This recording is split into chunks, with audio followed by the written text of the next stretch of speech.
मैं जिनेंद्र आत्मा चैनल देख रहे सभी दर्शकों का मैं नलिनी स्वागत करती हूं। आइए बढ़ते हैं आज के धार्मिक और सामाजिक समाचारों की ओर। श्री आत्म वल्लभ समुदाय के वर्तमान गच्छाधिपति शांति दूत परम पूज्य जैनाचार्य श्रीमद विजय नित्यानंद सुरेश्वर जी महाराज साहेब श्री मणि लक्ष्मी धाम दोराहा में चातुर्मास हेतु विराजमान है। आज महाराज साहेब ने प्रवचनों में क्या कुछ फरमाया, आइए सुनते हैं महाराज साहेब के मुखारबिंद से। धर्म सभा में उपस्थित धर्मानुरागी भव्य आत्माओं, कोई व्यक्ति हॉस्पिटल क्यों जाता है? कोई व्यक्ति डॉक्टर के पास क्यों जाता है?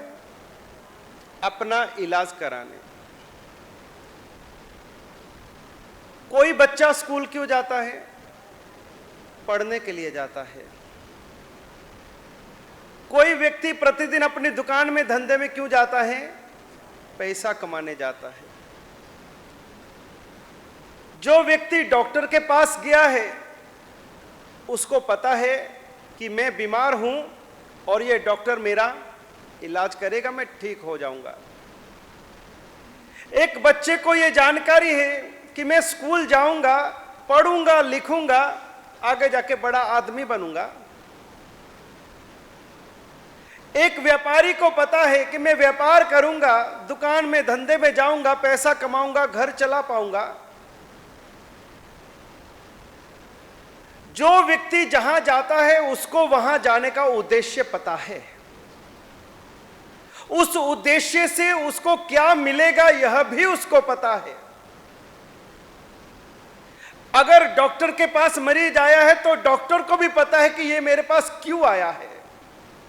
टीचर को भी पता है कि ये बच्चा मेरे पास क्यों आया है। एक व्यापारी दूसरे व्यापारी को भी जानता है कि ये मेरे पास में क्यों आया है। सभी को अपने अपने उद्देश्य पता है। मैं आपसे पूछूं कि आप प्रतिदिन सत्संग में आते हो, क्यों आते हो? क्या आपको आपका उद्देश्य पता है? आप प्रतिदिन सत्संग में आते हो, गुरुवाणी सुनने के लिए आते हो, जिन वाणी सुनने के लिए आते हो, इसका मुख्य उद्देश्य क्या? यहां आकर के अपना पुण्य बढ़ाना या अपने जीवन को परफेक्ट बनाना? बोलो।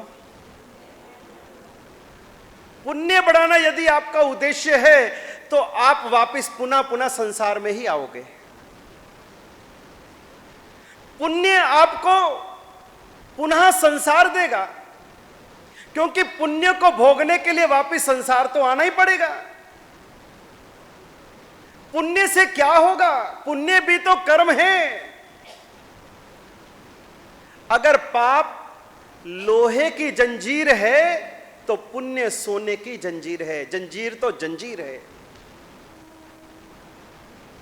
बंधन तो दोनों का है, पाप का भी बंधन है तो पुण्य का भी बंधन है। और यहां केवल पुण्य बढ़ाने के लिए यदि आप आते हो तो पुण्य भोगने के लिए फिर संसार में आना पड़ेगा, फिर शरीर धारण करना पड़ेगा, फिर उस पुण्य को भोगते समय फिर नए कर्म बांधोगे, फिर उन कर्मों को भोगने के लिए फिर संसार में आओगे, तो इस पुण्य से मुक्ति तो हुई नहीं। तो आपको आपका उद्देश्य ही अभी तक स्पष्ट नहीं। मरीज को पता है डॉक्टर के पास क्यों जाना, बच्चे को पता है स्कूल क्यों जाना, व्यापारी को पता है कि धंधे में क्यों जाना, लेकिन हमको पता नहीं कि सत्संग में क्यों आना। पुण्य बढ़ाने के लिए आना है या जीवन को परफेक्ट करने के लिए आना है? हमारा जीवन जब तक परफेक्ट नहीं होता, सही दिशा की ओर, सही मंजिल की ओर नहीं चलता, लाख पुण्य कमा लो, ये पुण्य भी आपको घुमाता रहेगा। कभी देवलोक ले जाएगा, कभी सेठ साहूकार बनाएगा, सुख समृद्धि देगा, भौतिक ऐश्वर्य देगा, अनुकूलताएं देगा, सामग्री देगा, और क्या करेगा? पुण्य से नहीं, जीवन को परफेक्ट बनाने से आपका उद्धार होगा। मान लीजिए कोई व्यक्ति परमात्मा के मंदिर में गया, धर्म स्थान में आया और उसने परमात्मा के दर्शन किए, गुरुओं की वाणी का श्रवण किया। धर्म स्थान में आने से उसका पुण्य बढ़ा, लेकिन उस पुण्य के बढ़ने के साथ में जो जीवन जीने की शैली है, जो जीवन जीने की कला है, जीवन में शांति को कैसे पाना, जीवन में समस्याओं का समाधान कैसे पाना, नए कर्मों का बंध ना हो, इस तरह से कैसे जीना, कैसे जीवन का व्यवहार करना, कैसे गृहस्थ जीवन का पालन करना, कैसे संयम के प्रति रुचि रखना, जब तक यह नहीं सीखा और यहां पर आया हुआ आपका पुण्य क्या आपको मुक्ति दे सकता है? नहीं दे सकता। केवल पुण्य की बात नहीं करनी, अपने जीवन को परफेक्ट बनाने की बात करनी है, वरना क्या होगा? एक व्यक्ति और उसके मन में आया कि आज एक बढ़िया फंक्शन रखते हैं और उसमें शास्त्रीय संगीत श्रवण करने के लिए एक बढ़िया जो शास्त्रीय संगीत का जानकार हो ऐसे व्यक्ति को बुलाते हैं और देश के जाने माने शास्त्र गायन के अंदर में जिसका नाम है, ऐसे व्यक्ति को आमंत्रित किया। सुगम संगीत, शास्त्रीय संगीत, और उस व्यक्ति ने उस फंक्शन के अंदर अपने सभी जानने वालों को इकट्ठा किया और इसके साथ जो व्यक्ति संगीत में रुचि रखते थे, जिनको कुछ शास्त्रीय संगीत की जानकारी भी थी, ऐसे भी लोगों को, ऐसे विद्वानों को भी, गायकों को भी वहां इकट्ठा किया। द्राहा से कैमरामैन विकास के साथ राजेश मेहरा की रिपोर्ट। आगम ज्ञाता आगम पुरुष उपाध्याय प्रवर हिमाचल के श्री परम पूज्य श्री जितेंद्र मुनि जी महाराज साहेब आदि ठाणे 6 चातुर्मास हेतु श्री रूप जैन एसएस जैन बिरादरी रजिस्टर्ड जगरांव में विराजमान है। आज महाराज साहेब ने प्रवचनों में क्या कुछ फरमाया, आइए सुनते हैं महाराज साहेब के मुखारबिंद से। उपस्थित धर्म प्रेमी सज्जनों, माताओं तथा बहनों, नव तत्व जीव अजीव, पुण्य पाप, आश्रव संबर, निर्जरा बंध, मोक्ष। जीव तत्व के प्रकरण में पंचेंद्रिय त्रियंचों का वर्णन चल रहा। जलचर उनका सुनाया, लेकिन सबको सुनाने में बहुत समय लगता है। उसके आगे स्थलचर का सुनाया जा रहा है। जलचर स्थलचरों के अंदर जीव जहाँ पाप कर्म करने वाले बैठे हैं, वहाँ पर धर्म ध्यान करने वाले भी बैठे हुए। आप तो सामायिक मुंह पट्टी लगा के कर लेंगे, लेकिन उनके पास तो मुंह पट्टी तो क्या, कपड़ा भी नहीं है, लेकिन पूर्व जन्म का बोध जाति स्मरण ज्ञान के माध्यम से हो चुका है। जानते हैं जे त्रियंच का शरीर क्या है, कहाँ मानव थे, कहाँ क्या बन गए त्रियंच। ये पाप का फल। व्यक्ति पशु कहलाना नहीं चाहता, लेकिन जब बन जाता है तो स्वीकार करना ही पड़ता है। कहते हैं जलचर के अंदर करोड़ पूर्व तक की आयु होती है, अंतर मुहूर्त से लेकर। स्थलचरों में कम से कम अंतर मुहूर्त और ज्यादा से ज्यादा 3 पल्योपम तक आयु होती। पल्योपम जैन धर्म का परिभाषिक शब्द है। जो हर किसी के वश की बात नहीं है। पल्योपम केवल सागरोपम जैन धर्म के अंदर ही आते हैं, ऐसा नहीं। दूसरी परंपराओं के अंदर भी ऐसे शब्द हैं जो अपरिमित संख्या के वाचक हैं।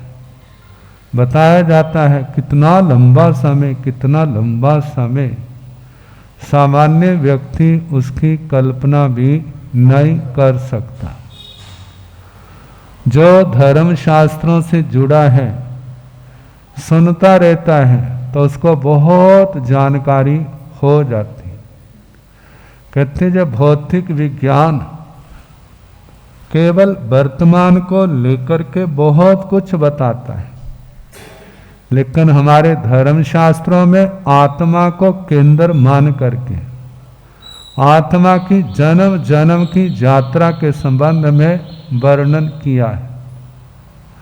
इन सब को सुनाने का मूल में लक्ष्य क्या है? हम अपनी आत्मा का सुधार करें। कहा कि जो हमारी आत्मा केवल साधारण ही नहीं, साधारण बनी है अपने पाप कर्मों के कारण। आत्मा के अंदर तो परमात्मा की शक्ति है, ब्रह्म की शक्ति है। जो परमात्मा के अंदर विराजमान है वो इस आत्मा के अंदर भी है। कितनी बार आप पढ़ते हैं, सुनते हैं, सिद्धा जैसा जीव है, जीव सोई सिद्ध होए, कर्म मैल का आंतरा, बिरला बुझे कोई। हर आत्मा सिद्ध भगवंतों जैसा है।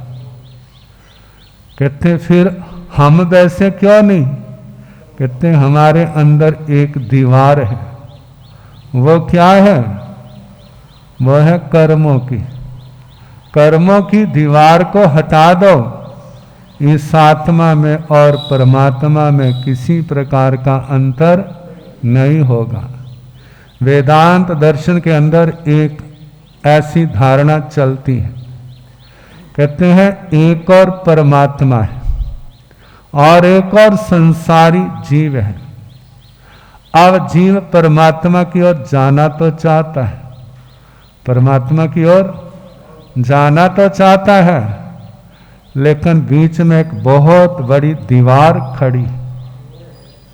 वो दीवार क्या है? वो है माया। उस माया से इस आत्मा का संघर्ष होता है। जो आत्मा उस माया को जीत लेता है, जो आत्मा उस माया को जीत लेता है, वह ब्रह्म रूप बन जाता है।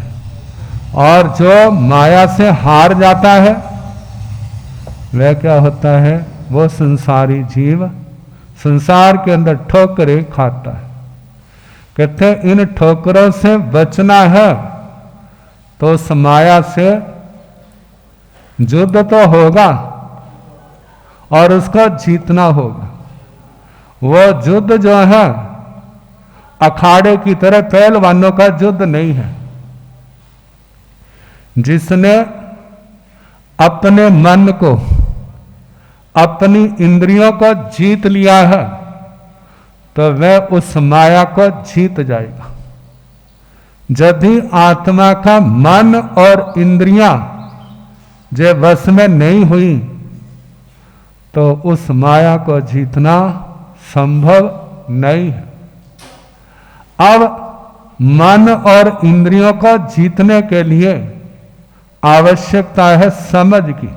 जगरांव से जसविंदर की रिपोर्ट। संयम शिरोमणि जैन भारती महासाध्वी श्री सुशील कुमारी जी महाराज साहेब, श्रमणी गौरव महासाध्वी डॉक्टर श्री सुनीता जी महाराज साहेब आदि ठाणे 7 चातुर्मास हेतु श्री एस जैन सभा हैबोवाल लुधियाना में विराजमान हैं। महाराज साहेब ने प्रवचनों में क्या कुछ फरमाया, आइए सुनते हैं महाराज साहेब के मुखारबिंद से। अनंत उपकारी शासनपति शर्मन भगवान महावीर स्वामी को अनंत अनंत वंदन करने के पश्चात परम पूज्य परम श्रद्धाएं मेरी आस्थाओं के सुमेरु शिखर पूज्य गुरुदेव एवं मेरे जीवन के निर्माता श्री गुरनी जी महाराज के पवित्र पावन चरण कमलों में रहकर जो कुछ भी मैं अपनी अल्प बुद्धि द्वारा ग्रहण कर रही हूँ वह आपके समक्ष कहने का प्रयास करूँगी। उपस्थित धर्म प्रेमी श्रोतागण, आप सभी सुन रहे हैं अप्रतिबद्ध विहारी की चर्चा। अप्रतिबद्ध विहारी कौन हो सकता है? उसके पश्चात ओहंतरे जो अप्रतिबद्ध विहारी होगा वही संसार सागर को तैरने वाला होगा। हम वैसे संसार सागर को तैरने का प्रयास भी करें तो भी नहीं कर सकते। कोई ना कोई बंधन ऐसा हमारे जीवन में आ जाएगा जिससे हम संसार सागर को पार भी करना चाहेंगे तो भी नहीं कर सकते। इसलिए संसार सागर को पार करने के लिए क्या कहा सुधर्मा स्वामी जी ने? सबसे पहले भूति प्रज्ञ होना जरूरी है, उसके बाद अप्रतिबद्ध विहारी होना जरूरी है। यानी संसार के समस्त बंधनों को छोड़ने वाला हो, सभी ग्रंथियों को तोड़ने वाला हो, जो निश्चिंत होकर संसार में विचरण करे कि ना इस संसार में कोई मेरा है ना मैं किसी का हूँ, किसी का कोई भी बंधन उसको विचलित ना कर पाए। आर्द्रक कुमार जब अपने घर को छोड़कर, अपने देश को छोड़कर भारत में आए थे, उस समय उन्हें दीक्षा लेने का इतना प्रबल भाव चढ़ा हुआ था। उन्होंने दीक्षा अंगीकार की। अभय कुमार मंत्री की प्रेरणा से उन्हें जाति स्मरण ज्ञान हुआ, अपने देश को छोड़कर भारत आए और उन्होंने दीक्षा अंगीकार की। दीक्षा लेकर बड़ी बड़ी तपस्याएं साधना करने लगे। उन्होंने स्वयं से दीक्षा ली। उस समय उन्होंने किसी और से यानी भगवान महावीर स्वामी से दीक्षा अंगीकार नहीं की थी। जब साधना करने लगे उनका मन साधना से विचलित हो गया। उन्होंने सोचा पता नहीं क्यों मेरा मन साधना में नहीं लगता। उन्होंने बार बार अपने मन को साधना में टिकाने का प्रयास किया, नहीं लगा। बहुत प्रयास किया, हर प्रयास असंभव प्रतीत हो रहा था। और ऐसे उस प्रयास में उनका मन विचलित हो गया। एक बार एक घर में भिक्षा के लिए गए, वहां पर एक गृहिणी थी और उस गृहिणी ने उनसे निवेदन किया, घर में रुकने का, बहुत अनुनय विनय की और आर्द्रक कुमार ने उसका वो निवेदन स्वीकार कर लिया। निवेदन तो स्वीकार कर लिया, लेकिन मन में बड़ी ग्लानि थी इस बात की कि मैंने संयम को खंडित कर दिया। उन्होंने अपना बाणा, उन्होंने अपना वेश सभी इसी तरह संभाल के रख लिया। प्रतिदिन वो उस बाणे को देखते रहते थे, कब मेरी जिंदगी में वो दिन दोबारा आएगा जब मैं दोबारा से संयम को ग्रहण करूंगा। समय आया, उनके एक पुत्र हुआ। पुत्र 5 वर्ष का हो गया। अब उन्होंने निश्चय किया अब मुझे संयम ले लेना चाहिए। जब उन्होंने ये बात अपनी पत्नी के समक्ष रखी, उनकी पत्नी रोने लगी। अभी तो आपका बेटा भी छोटा है, हमारी जिंदगी का कौन आधार है, अभी आप संयम नहीं ले सकते। उन्होंने कहा ये मेरा निर्णय है कि अब मैं संयम लूंगा और प्रायश्चित लेकर फिर से अपनी आत्मा का कल्याण करूंगा। पत्नी घर के आंगन में बैठी हुई सूत काट रही थी। वो 5 साल का बच्चा आया, कहने लगा माँ तू रो क्यों रही है, तू सूत क्यों काट रही है। कहने लगी बेटा क्या कहूँ, तुम्हारे पिता तो दीक्षा ले लेंगे, तुम्हारे पिता हमें छोड़कर जा रहे हैं, फिर अब घर गृहस्थी चलाने के लिए काम तो मुझे ही करना पड़ेगा ना। इसलिए मैंने अब ये काम करना शुरू कर दिया।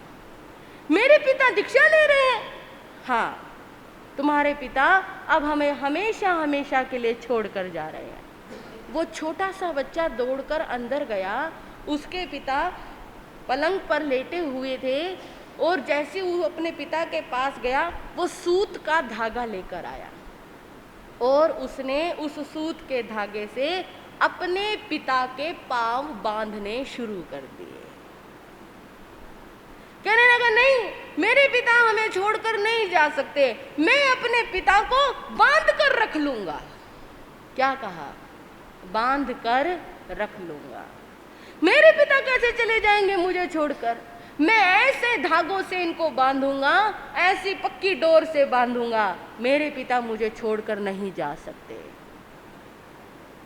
आर्द्रक कुमार ने देखा ये क्या हो रहा। लुधियाना से कैमरामैन नवजोत के साथ राजेश मेहरा की रिपोर्ट। माता चिंतपूर्णी की महिमा ऐसी है जिसे जानने के बाद भक्त मां का होकर रह जाता है, फिर उसे किसी और की जरूरत नहीं होती। मां की महिमा इतनी अलौकिक है कि भक्तों की आस्था दिन ब दिन बढ़ती ही जा रही है। वहीं हम आपको तस्वीरें दिखा रहे हैं माता चिंतपूर्णी दरबार से, जहां पर आप देखिए कि किस प्रकार भक्तों का जो उत्साह है देखने योग्य है। भक्तों की श्रद्धा ऐसी है, ऐसी अटूट श्रद्धा कहीं और देखने को नहीं मिलती। वहीं देखिए किस प्रकार भक्त दंडवत करते हुए माता की जोत लेकर जा रहे हैं। वहीं पर एक और चमत्कार भी देखने को मिला कि जहां पर माता रानी के इन जोतों को देखकर भक्तों ने जय मां के जयकारे लगाए और पूरा आसमान माता रानी के जयकारों से गूंज उठा। जय माता दी, जयकारा महामाई दा बोल सांचे दरबार की जय। मैं लुधियाना धर्मशाला चिंतपूर्णी कमेटी वालों आए हुए सब का बहुत बहुत धन्यवाद करदा है, चाहे हलवाई ने, चाहे साढ़े सेवादार ने, साड़ी लंगर कमेटी है कि जिन्होंने पिछले 8 दिन रात एक करके आए गए यात्रियों की सेवा की। नाल नाल साडा स्टाफ मिस्टर नेगी, दिनेश, राम, राकेश सारिਆਂ ने बहुत लोगों की सेवा की दिन रात। सारिਆਂ ਨੂੰ परमात्मा तंदुरुस्ती बख्शे। जय माता दी। जयकारा मां चिंतपूर्णी जी दा बोल साचे दरबार की जय। ਲੁਧਿਆਣਾ ਧਰਮਸ਼ਾਲਾ ਕਮੇਟੀ ਦੇ ਸਹਿਯੋਗ ਦੇ ਨਾਲ 16 ਤਰੀਕ ਨੂੰ 2 ਟਰੱਕ ਲੰਗਰ ਦੇ ਮਾਤਾ ਚਿੰਤਪੁਰਨੀ ਦਰਬਾਰ ਤੇ ਲੰਗਰ ਸੇਵਾ ਲਈ ਆਏ ਹੈ। ਲੁਧਿਆਣਾ ਵਾਸੀਆਂ ਦੇ ਸਹਿਯੋਗ ਦੇ ਨਾਲ ਲੁਧਿਆਣਾ ਧਰਮਸ਼ਾਲਾ ਕਮੇਟੀ ਦੇ ਸਾਰੇ ਮੈਂਬਰ ਨਾਲ ਲੰਗਰ ਕਮੇਟੀ ਦੇ ਸਾਰੇ ਮੈਂਬਰ ਇੱਥੇ ਆਪਣੀ ਸੇਵਾ ਕਰ ਰਹੇ ਹੈ। ਜਿਹੜਾ ਕਿ 17 ਅਗਸਤ 2023 ਤੋਂ ਲੈ ਕੇ ਅੱਜ 24 ਅਗਸਤ 2023 ਤੱਕ ਲੰਗਰ ਇੱਥੇ ਚੱਲ ਰਿਹਾ ਹੈ। ਹਜੇ ਵੀ 23 ਅਗਸਤ ਹੈਗੀ ਆ, 24 ਅਗਸਤ ਲੰਗਰ ਚੱਲ ਰਿਹਾ ਵਾ ਤੇ ਅੱਜ 24 ਅਗਸਤ ਨੂੰ ਕੰਜਕ ਪੂਜਨ ਦੇ ਨਾਲ ਇਹ ਲੰਗਰ ਦੀ ਸਮਾਪਤੀ ਵੀ ਹੋਏਗੀ।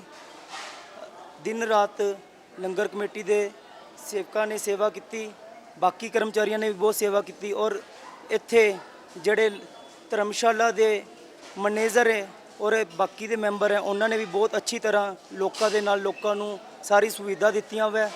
ਮਾਤਾ ਚਿੰਤਪੂਰਨੀ ਸਭ ਦੀਆਂ ਮਨੋਕਾਮਨਾ ਪੂਰੀਆਂ ਕਰਨ ਤੇ ਇਸੇ ਤਰ੍ਹਾਂ ਹਰ ਸਾਲ ਦੀ ਤਰ੍ਹਾਂ ਹਰ ਸਾਲ ਅਸੀਂ ਮਾਤਾ ਚਿੰਤਪੂਰਨੀ ਦੇ ਦਰਬਾਰ ਤੇ ਆਉਂਦੇ ਰਹੀਏ। ਬੋਲ ਸਾਚੇ ਦਰਬਾਰ ਕੀ ਜੈ। जय माता दी। ये भंडारा हर साल लगातार राजा राम अग्रवाल परिवार वालों हर साल लगाया जाता है। ये भंडारा 8 दिन चलता है। नवरात्रियां दे विच जेड़े लोग पैदल यात्रा ते जाते हैं, साइकिलों ते जाते हैं, उन्होंने रहन का इंतजाम किया जाता है और ये जगह असी गौशाला लई और वृद्ध आश्रम ਲਈ ਕੱਢੀ ਹੋਈ ਹੈ ਤੇ ਅਸੀਂ ਇੱਥੇ ਹਰ ਸਾਲ ਲੰਗਰ ਲਗਾਉਂਦੇ ਰਹੀਏ ਤੇ ਇੱਥੇ ਮੰਦਰ ਖੜਾ ਕਰ ਸਕੀਏ। ਅਸੀਂ ਮਾਂ ਮਾਈ ਤੋਂ ਇਹੀ ਮੰਗਦੇ ਹਾਂ ਕਿ ਇਹੀ ਸਾਡੇ ਪਰਿਵਾਰ ਲਈ ਕਰੇ। Thank you. जय माता दी। जयकारा मां चिंतापुरनी दा। ਅਸੀਂ ਜੈ ਮਾਤਾ ਚਿੰਤਪੁਰਨੀ ਲੰਗਰ ਕਮੇਟੀ ਗਹਿਰੀ ਮੰਡੀ ਜੰਡਿਆਲਾ ਗੁਰੂ ਡਿਸਟ੍ਰਿਕਟ ਅੰਮ੍ਰਿਤਸਰ ਤੋਂ 24ਵਾਂ ਸਾਲਾਨਾ ਲੰਗਰ ਲੈ ਕੇ ਮਹਾਰਾਣੀ ਦੇ ਦਰਬਾਰ ਤੇ ਹਾਜ਼ਰ ਹੋਏ ਆ ਤੇ ਮਹਾਰਾਣੀ ਦੀ ਕਿਰਪਾ ਦੇ ਨਾਲ ਇਹ ਲੰਗਰ ਭੰਡਾਰੇ ਚੱਲ ਰਹੇ ਆ ਤੇ ਸਭ ਸੰਗਤਾਂ ਇੱਥੇ ਆ ਰਹੀਆਂ। ਅੱਜ ਸਾਡੇ ਧਰਮਸ਼ਾਲਾ ਗਹਿਰੀ ਮੰਡੀ ਵਿਖੇ ਲੁਧਿਆਣੇ ਵਾਲੇ ਆਪਣੀ ਮਹਾਮਾਈ ਚਿੰਤਪੁਰਨੀ ਮਾਂ ਜੀ ਦੀ ਚੌਂਕੀ ਕਰਵਾਉਣ ਜਾ ਰਹੇ ਆ। ਇਹਨਾਂ ਨੂੰ ਲੱਖ ਲੱਖ ਵਧਾਈ ਹੋਵੇ। ਜੈਕਾਰਾ ਮਾਂ ਚਿੰਤਾਪੁਰਨੀ ਦਾ। चिंतपूर्णी से नवल की रिपोर्ट। चंद्रयान 3 के लैंडर से 6 पहियों और 26 किलो वाले प्रज्ञान रोवर के बाहर आने का पहला वीडियो इसरो ने शुक्रवार को शेयर किया। इसने गुरुवार से चंद्रमा की सतह पर घूमना शुरू किया है। लैंडिंग के करीब 14 घंटे बाद गुरुवार सुबह इसरो ने रोवर के बाहर आने की पुष्टि की। लैंडर 23 अगस्त को शाम 6:04 पर चंद्रमा पर उतरा था। चांद की सतह पर आते ही रोवर ने सबसे पहले अपने सोलर पैनल खोले। ये 1 सेंटीमीटर प्रति सेकंड की गति से चलता है और अपने आसपास की चीजों को स्कैन करने के लिए नेविगेशन कैमरों का इस्तेमाल कर रहा है।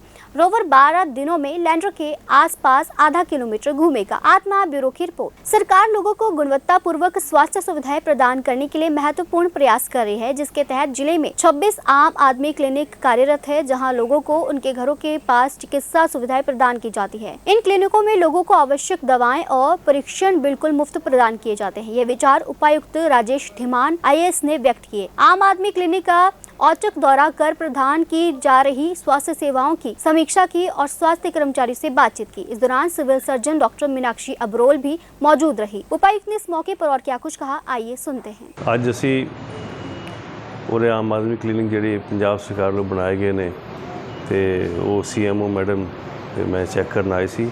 ਹੁਣ ਅਸੀਂ ਬਸਤੀ ਟੈਂਕਾਂ ਵਾਲੀ ਖੜੇ ਆ ਤੇ ਉਰੇ ਮੁਆਇਨਾ ਕੀਤਾ ਗਿਆ ਵੀ ਕਿਵੇਂ ਆਮ ਆਦਮੀ ਕਲੀਨਿਕ ਚੱਲ ਰਹੇ ਨੇ, ਕਿਹੜੀ ਚੀਜ਼ਾਂ ਦੀ ਸਹੂਲਤਾਂ ਹੈਗੀਆਂ ਨੇ, ਜੇ ਕਮੀ ਪੇਸ਼ੀ ਕੋਈ ਹੈ ਤਾਂ ਉਸ ਸੰਬੰਧੀ ਦੂਰ ਕਰਨ ਦੀ ਅਸੀਂ ਹਦਾਇਤ ਦਿੱਤੀ ਹੈਗੀ ਆ ਤੇ ਜ਼ਿਆਦਾ ਤਾਂ ਜਿਹੜੇ ਪੇਸ਼ੈਂਟ ਨੇ ਉਹ ਸੰਤੁਸ਼ਟ ਪਾਏ ਗਏ।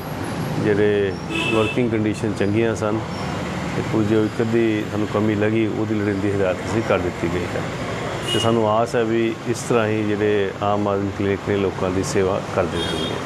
ਧੰਨਵਾਦ। फिरोजपुर से मनजीत सिंह की रिपोर्ट। खेड़ा वतन पंजाब दियां 2023 के सीजन 2 का उद्घाटन समारोह में चलाई गई मशाल मार्च बीते दिन जिला पठानकोट पहुंची, जिसका जिला प्रशासन द्वारा भरपूर स्वागत किया गया। इस मौके पर डिप्टी कमिश्नर सरदार हरबीर सिंह ने 100 से भी अधिक खिलाड़ियों का स्वागत किया। इस मौके पर ADC अंकुरजीत सिंह, SDM कालाराम कौंसल, जिला शिक्षा अधिकारी राजेश कुमार आदि जिलाधिकारी भी मौजूद रहे। खेडां नाल जोड़न वास्ते एक वड्डा उपराला है पंजाब सरकार दा, खेडा वतन पंजाब दी। ਪਾਰਟ 1 ਦੇ ਵਿੱਚ ਕਾਫੀ ਕਾਮਯਾਬੀ ਜਿਹੜੀ ਹੈਗੀ ਆ ਉਹ ਮਿਲੀ ਸੀਗੀ ਪੰਜਾਬ ਦੇ ਖਿਡਾਰੀਆਂ ਨੂੰ। ਇਸ ਵਾਰੀ ਕੀ ਤਿਆਰੀਆਂ ਨੇ, ਕੀ ਉਮੀਦ ਹੈਗੀ ਹੈ ਪ੍ਰਸ਼ਾਸਨ ਨੂੰ, ਪੰਜਾਬ ਦੀ ਜਨਤਾ ਨੂੰ ਖੇਡਾ ਵਤਨ ਪੰਜਾਬ ਦੀਆਂ 2 ਤੋਂ?